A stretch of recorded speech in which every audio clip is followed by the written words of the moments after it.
Cappuccino.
that's not what I wanted.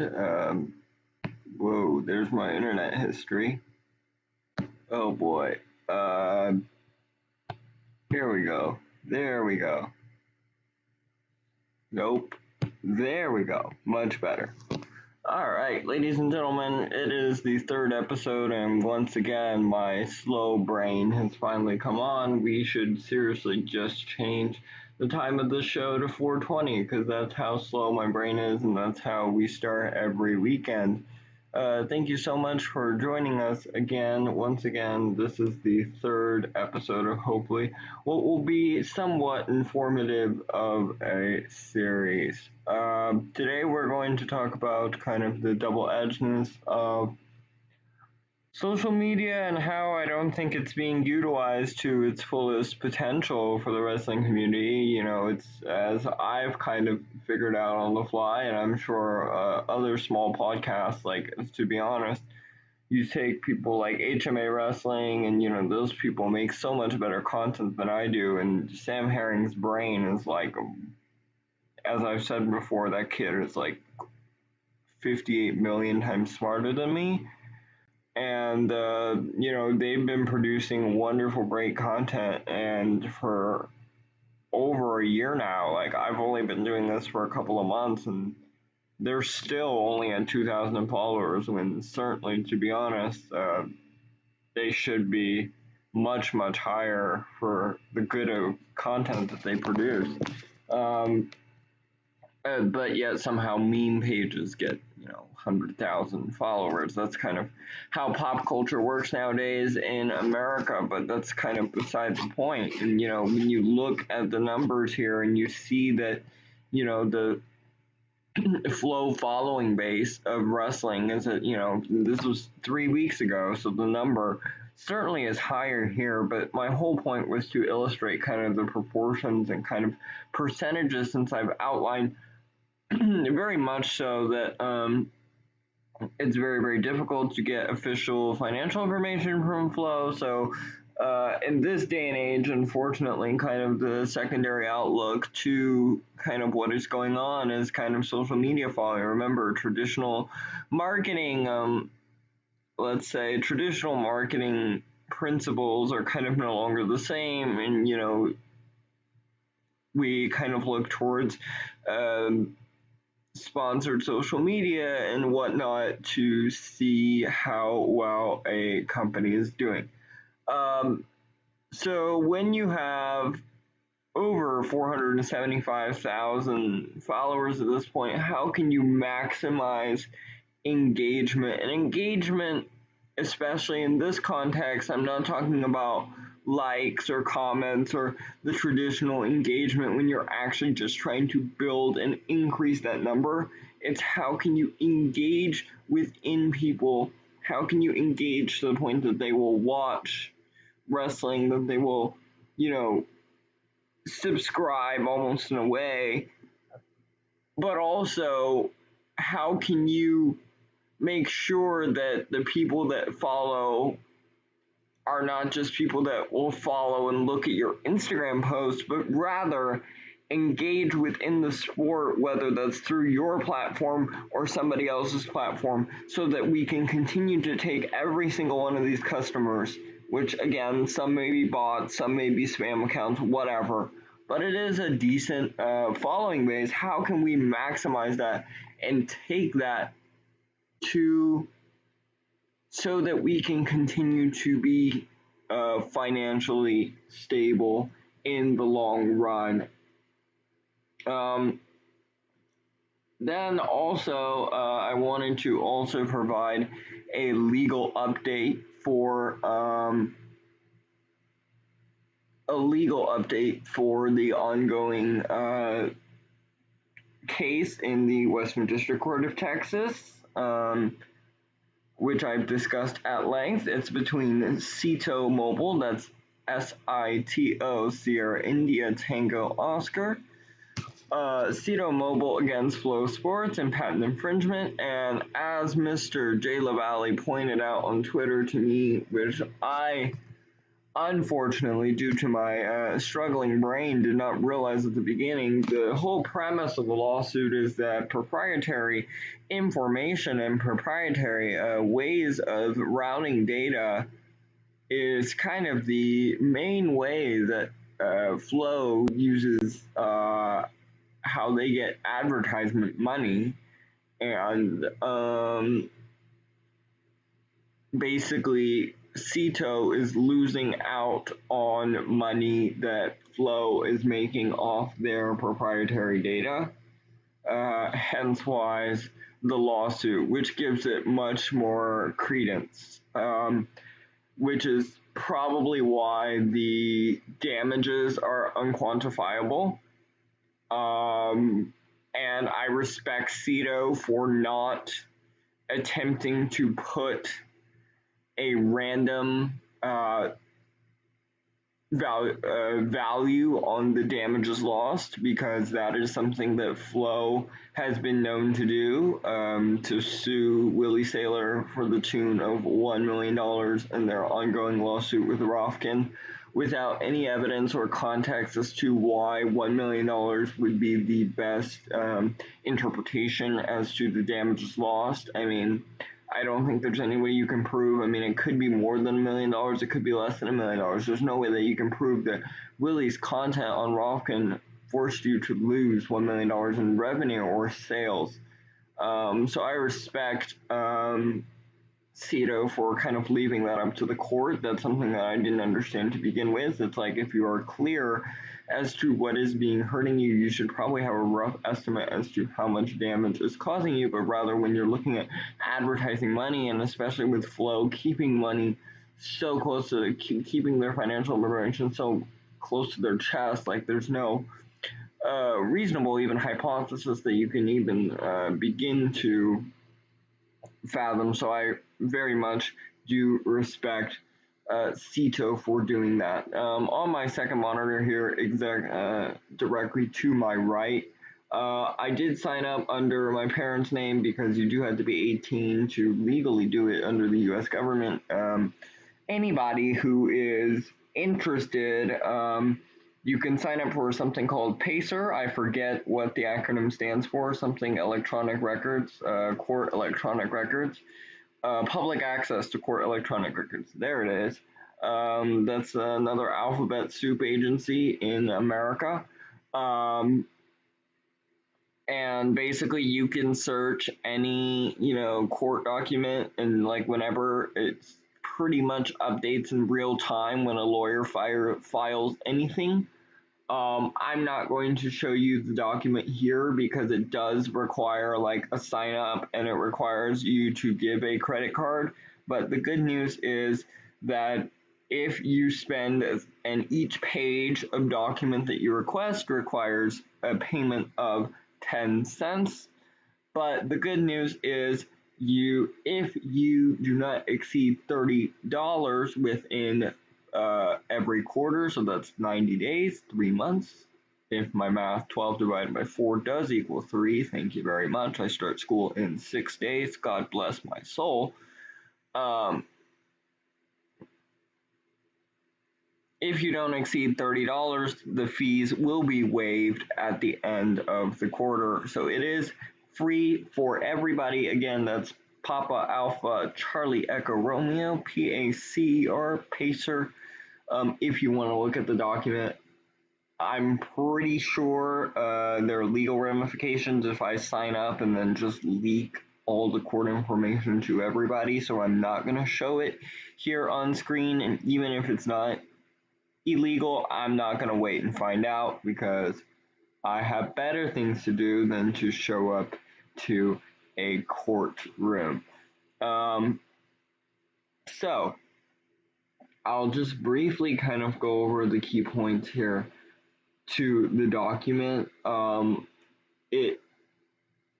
The new kind of development coming out of this is Flow. I think they eventually realized, there's no ducking this. Originally, their deadline was September 31st, September 31st, that's not right, July 31st.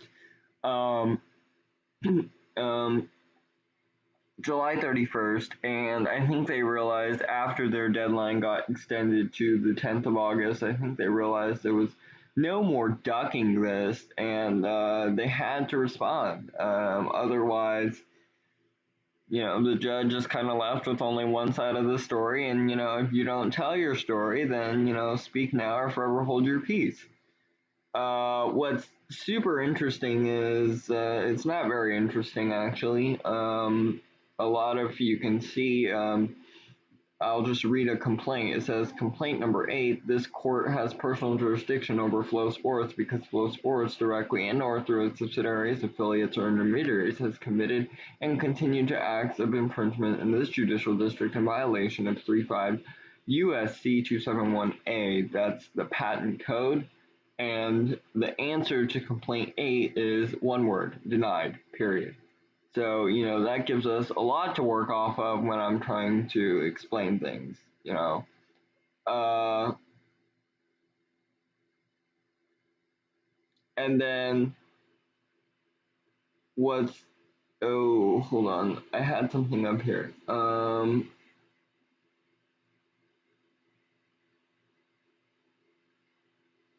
Give me one moment. And obviously, I will put this on there as soon as as soon as it gets retired to something called the court listener, where they'll attach the document. That probably will take at least another month. We shall see though, but I will try to stay on top of it and see what happens.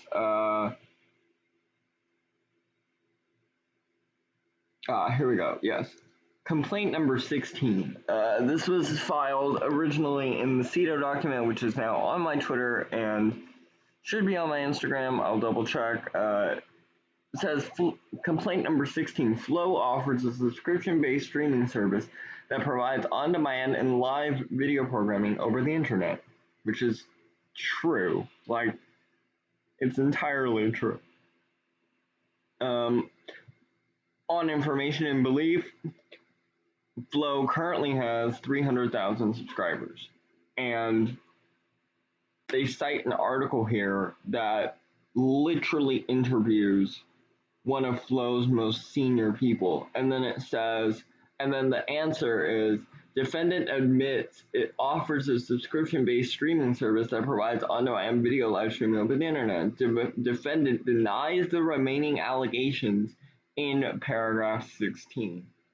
Now, I don't know if this is some sort of legal tactic that I'm just not smart enough to understand. Mr. Erickson, who's the lawyer that represents Flow Sports in this case, Mr. Brian K. Erickson, if you want to explain why you're going against what one of your senior officials said, 300,000 active users. So if that's not true, then what's the actual number then? If it's not what your CFO said, like a couple months ago?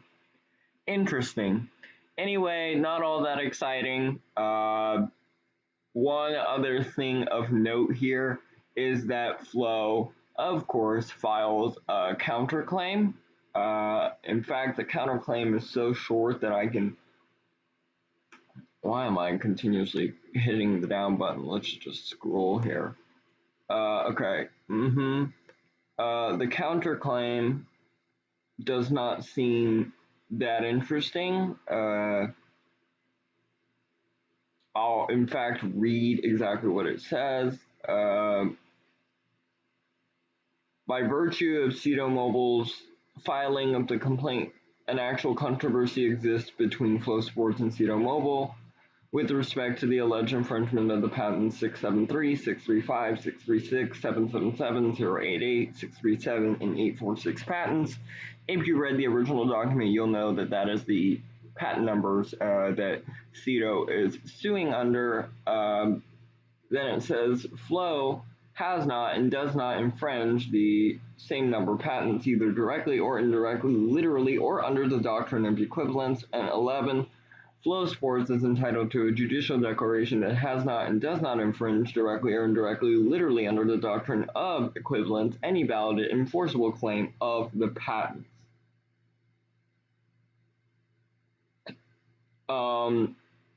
So basically, the counterclaim basically just says, I want a judicial declaration from this court that says we don't screw with the patent. Thank you very much. And then, of course, uh, prayer for relief. And then, of course, here's the funniest thing. Uh, Wherefore, defendant respectfully prays that judgment be entered in the favor and against the plaintiffs as follows. Enter judgment against plaintiffs and in favor of defendant, thereby dismissing plaintiffs' complaints with prejudice in order that plaintiffs are entitled to no recovery on the complaint. Um, and then finally, just for good measure, and I'm sure this is in every single legal paper, point F, the very last sentence of the legal document says, grant such other further relief as the court may deem proper and just. So, not only are we asking that you rule against our plaintiffs here, again, this is the counterclaim, so in this case, originally, Cito was still the plaintiff, and originally Cito was the plaintiff and Flo was the defendant. We're flip-flopping here. Not only do we want you to enter against the original plaintiffs, but if the court wants to give us proper money that they deem proper and just for their money, you're more than welcome to do so. Well, duh, thank you very much. That's the end of the document. Respectfully submitted, Flo's lawyers, John M. Gargana and Brian K. Erickson. Alright, so we'll let that handle itself out in federal court. I'll keep y'all posted whenever a judge makes a ruling or if the request by either side, especially since Flo, one more thing I have to mention here, defendant demands a trial by jury on all issues triable by right of jury. Okay, we want a jury for whatever the jury can listen to. That's what that means in English. I'll translate that from Hungarian.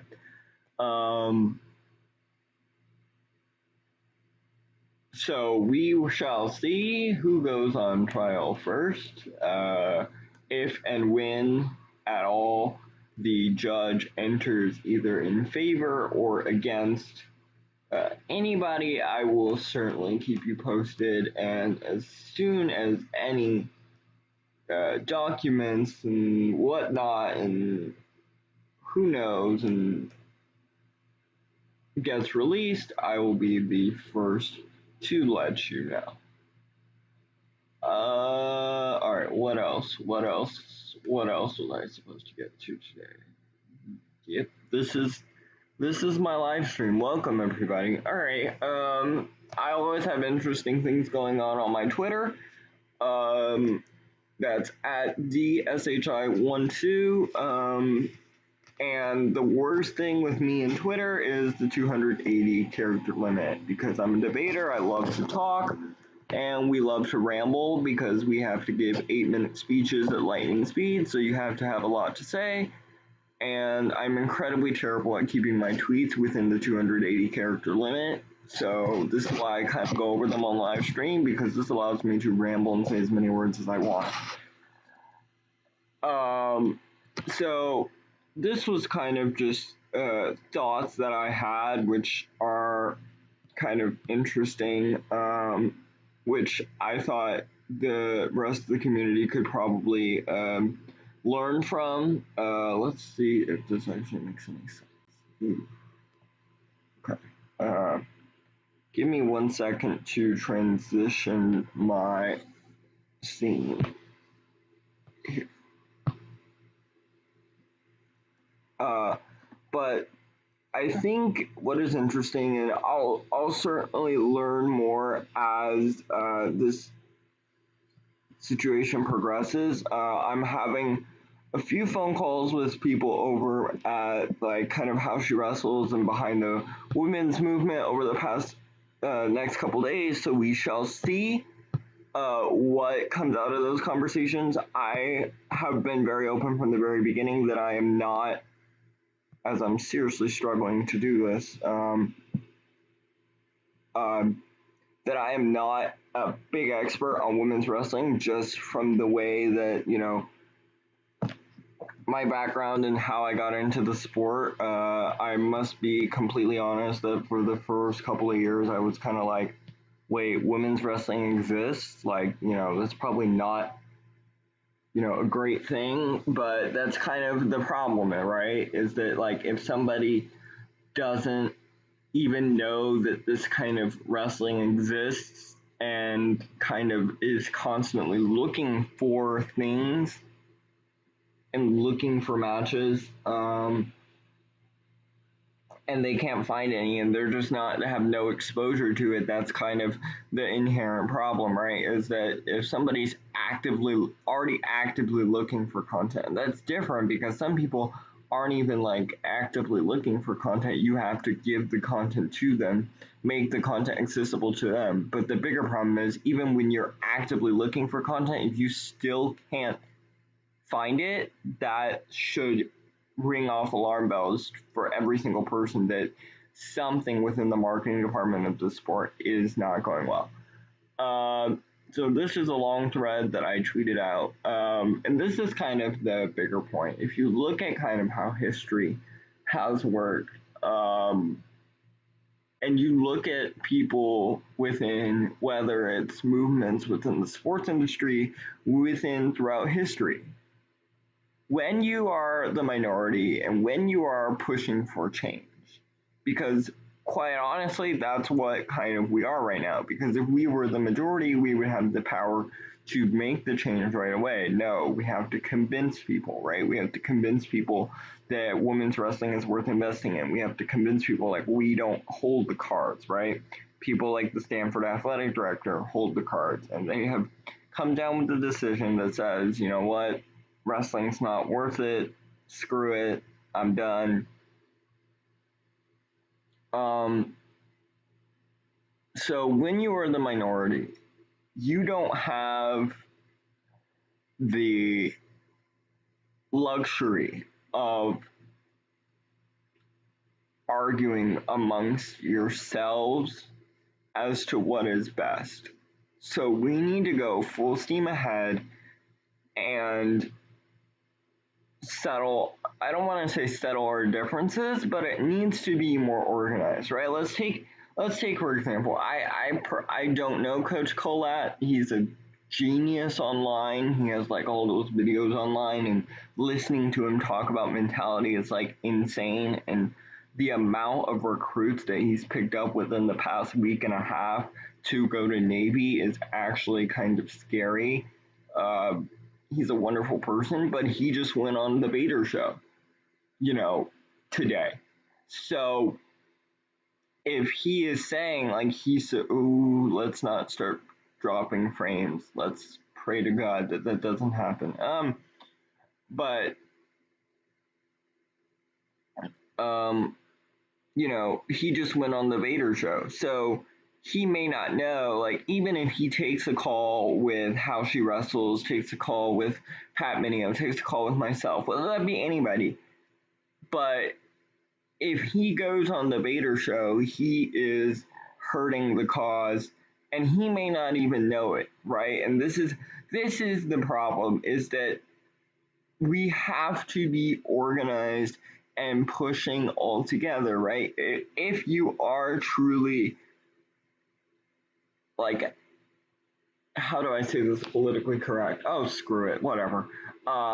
We're uncensored here anyway. If you're truly, on board, then you have to realize that going on something like the Vader show is counterintuitive to what you say. You cannot turn around and say one thing and then do another. And that's what's kind of crazy, is that as long as they still have people and as long as they're still able to make money and as seen as this media company that provides information, they're going to be just fine. And that's the problem, is that we can garner as much support as we want over social media, but that doesn't mean anything. Like, that's kind of the problem, and that's also, to be quite honest, kind of the problem with Stanford Wrestling. with the fight to bring back Stanford Wrestling. I know there's a lot more movement there behind the scenes, apparently, from the alumni to try and convince very, what by all accounts seems to be a very short and not like physically short, but short tempered athletic director to reinstate the program. And I'm sure there's movement behind the scenes, but it seems, at least from an outsider's perspective, and I'll get much more like kind of insider look as I continue to progress and kind of look into this even deeper and start talking to people. It seems very sporadic and kind of a mess right now. And the problem is, like, if we don't have a common message towards coaches and start getting these coaches on board and getting these programs on board and getting the majority of the wrestlers on board with this isn't going to go anywhere. And I cite this sports history moment kind of in my long thread. I think it's a really good thing to look at for wrestling. It's a really good example to kind of try and follow. Let's scroll up just a tad. Sorry, I'm watching the stream off my second monitor here.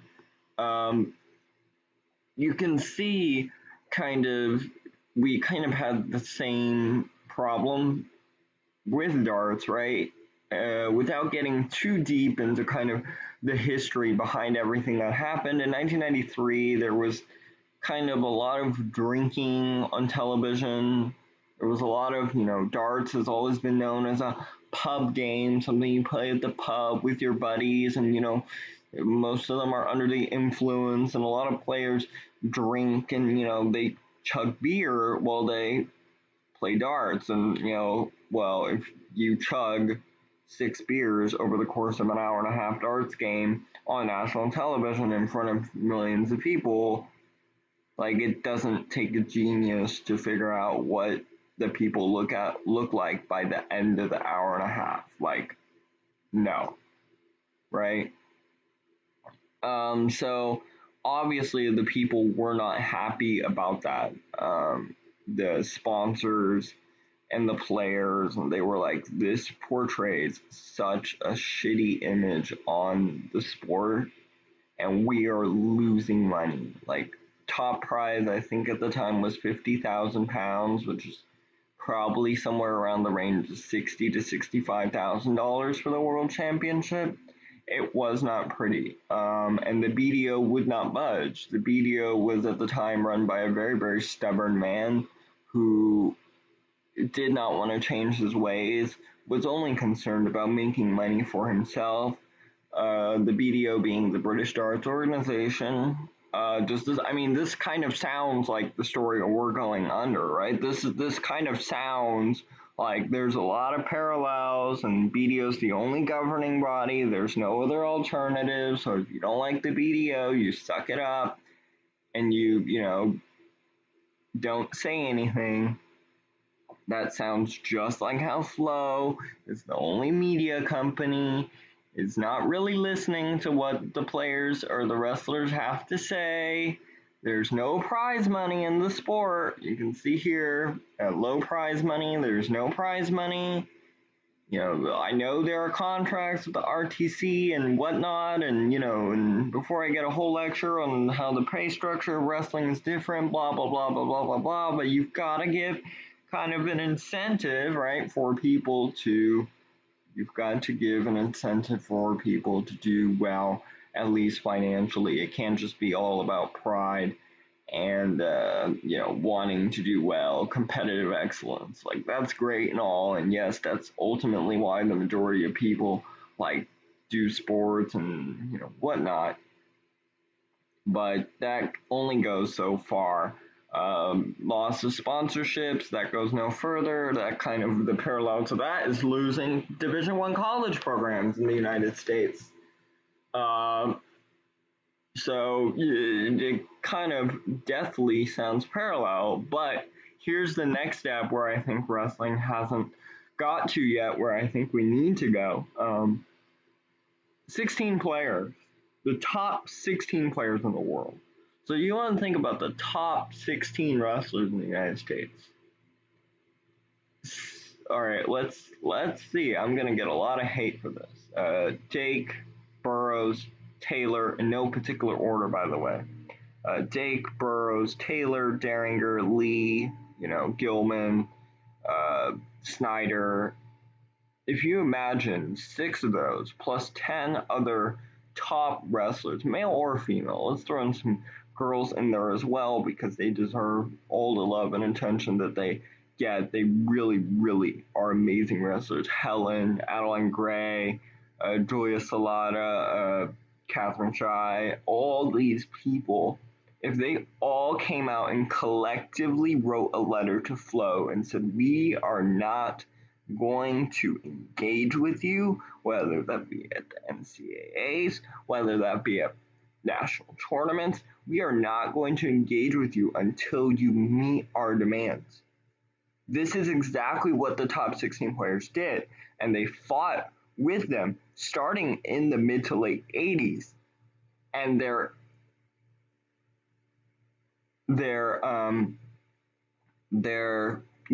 calls were completely ignored.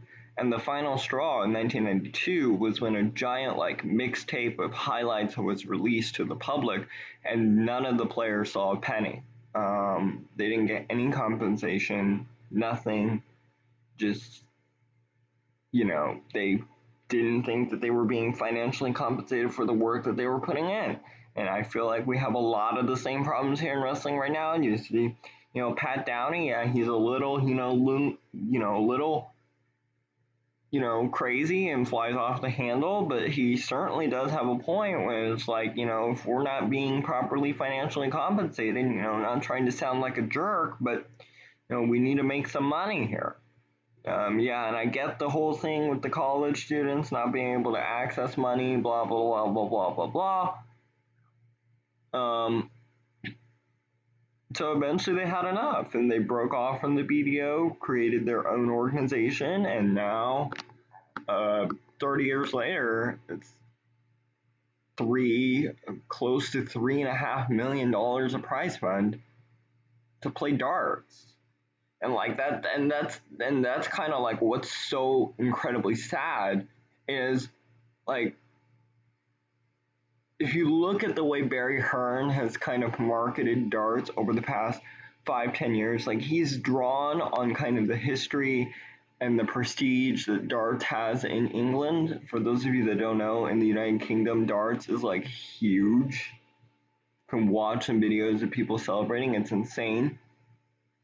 But what he's also been able to do is kind of adapt to new markets, right? He's been able to bring darts to Eastern Europe, to places like Germany and places like Austria and places like where Gibraltar even. They had an event in Gibraltar a couple of years ago that's off the coast, I believe it's right next to Spain. Ooh, I'm testing my own geography here. Near Spain at least. Where there's not that much history and there's not that much prestige and kind of things to bank off of. My point is, like, if you think about the landscape of wrestling for America, across America, you have states where there's a lot of prestige and history with wrestling. Take Pennsylvania, Iowa, like Nebraska's on the way up. I mean, I'm not sure if there's prestige in history. There's a lot of prestige in history over in California.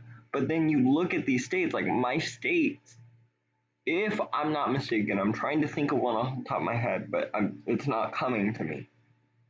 How can the state of Texas, the second largest state in America, or no, are we? I can't. A big ass state is my point, with over 22 million people, not have a single Division I college wrestling program. Like, it's insane. Like, it is literally insane how not a single Texas athletic director. We have so many huge sports schools that love schools down here, love sports down here in Texas, and not a single one has ever thought to invest in college wrestling. Like, if that doesn't ring alarm bells, like, we need to wake up. Like, there are ways that if we can come together and change fundamentally the way the sport is marketed, we will be in a much better shape. Um,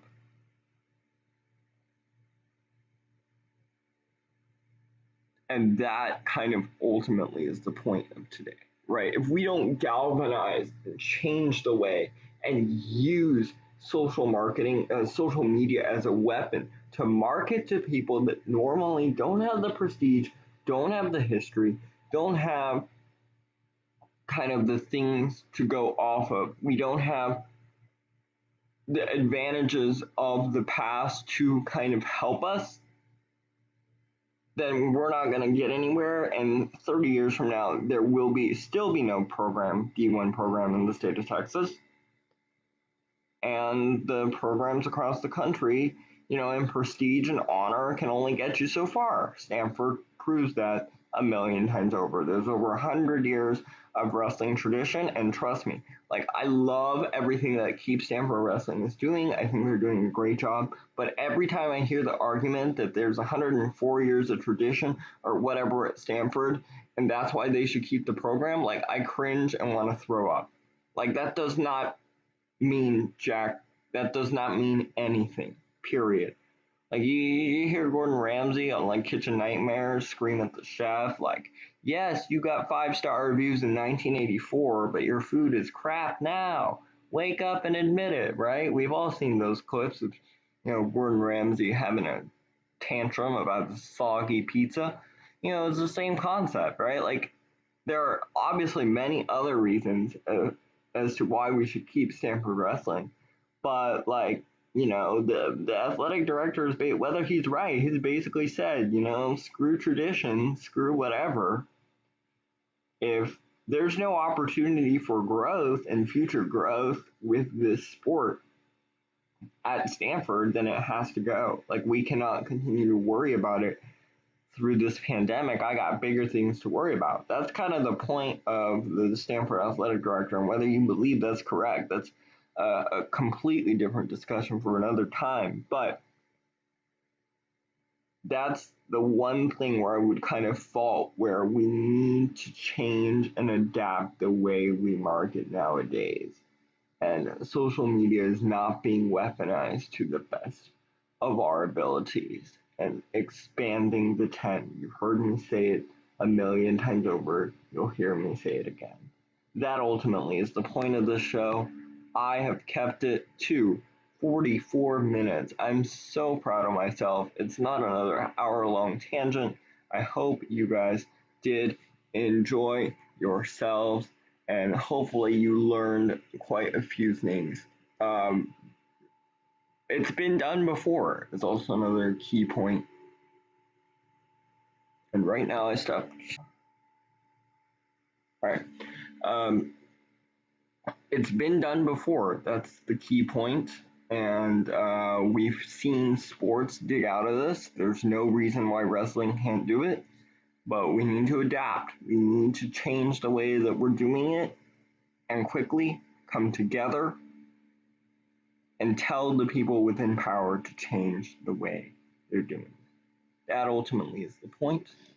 I hope, ladies and gentlemen, that you will join me back here.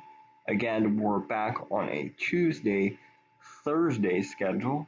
We're back here on a Tuesday, Thursday schedule instead of a Tuesday, Friday schedule.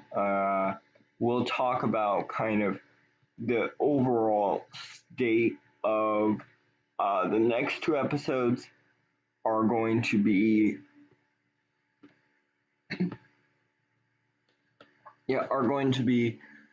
kind of me talking about how college sports is doing in general and how wrestling is disproportionately falling in probably the greatest era of college sports as far as like interest and marketing wise goes. Other than that, thank you so much for tuning in, ladies and gentlemen. I hope you at least learned something and have a great rest of your evening. Stay safe and see you next time.